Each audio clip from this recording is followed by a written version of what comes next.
Assalamualaikum dan salam sejahtera buat semua anak murid cikgu yang berada di luar sana. Apa khabar?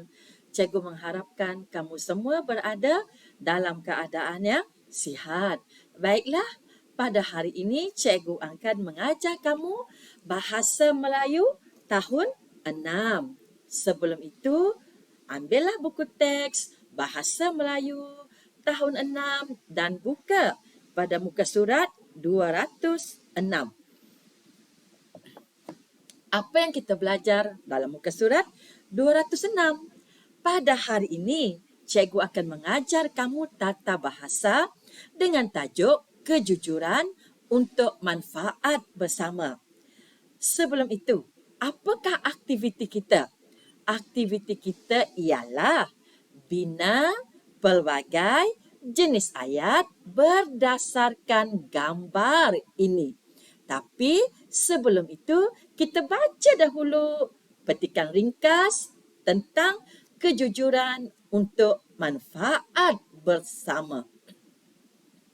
Irfan ingin memulangkan buku teks di bilik operasi skim pinjaman buku teks sekolah atau lebih kita kenali dengan bilik BOS.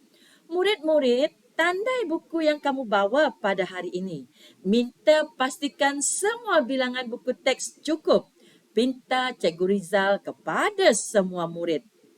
Tiba-tiba Prasad mengangkat tangan.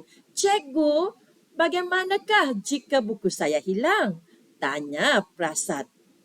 Cikgu Rizal meminta Prasad supaya membeli buku teks baharu bagi menggantikannya. Semua murid mengikat buku teks dan membawanya ke bilik operasi skim pinjaman buku teks sekolah BOS. Wah, kemasnya murid rakan-rakan menyusun buku di sini, kata Muncui ketika tiba di sana. Mereka membaca poster tata cara semasa di bilik BOS. Ini adalah tata cara kita baca dahulu. Tata cara semasa di BOS.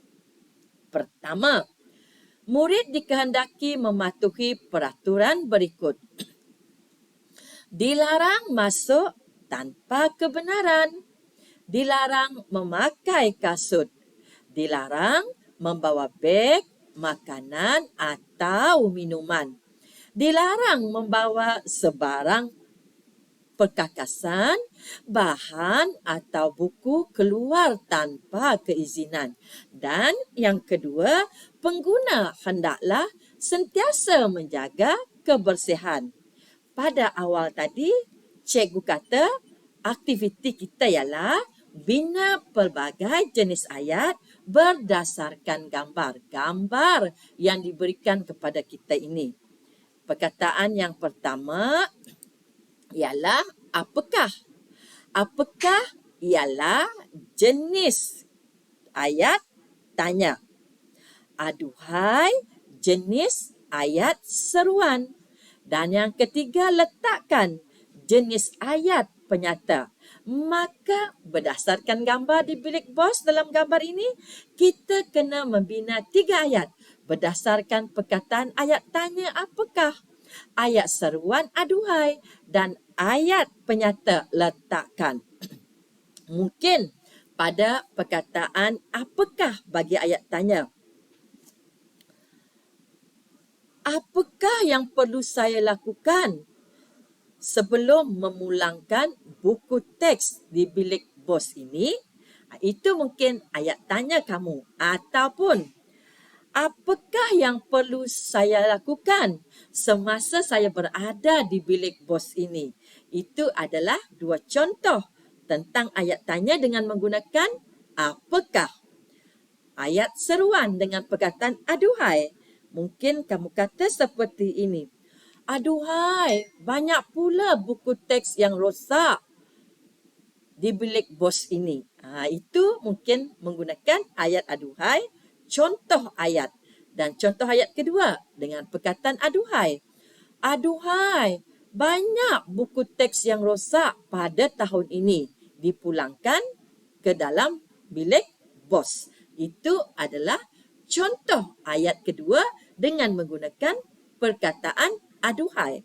Manakala bagi perkataan ayat penyata, letakkan. Mungkin kamu kata macam ni. Letakkan sahaja buku teks itu di tempat yang telah disediakan. Ataupun saya perlu letakkan buku teks ini mengikut mata pelajaran yang telah pun disusun terlebih awal dalam bilik bos ini.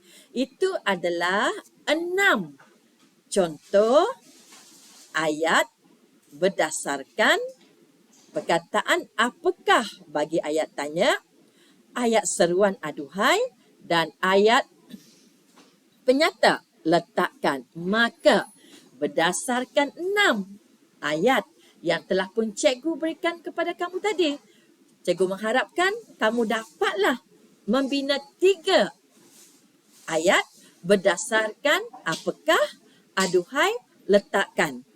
Berdasarkan contoh itu, cikgu mengharapkan kamu dapat membina ayat yang sempurna berdasarkan gambar yang diberikan dalam muka surat 206 buku teks Bahasa Melayu tahun 6. Akhir kata dari cikgu, belajarlah bersungguh-sungguh. Kerana dengan belajar, kamu pasti akan berjaya. Selamat berjumpa lagi.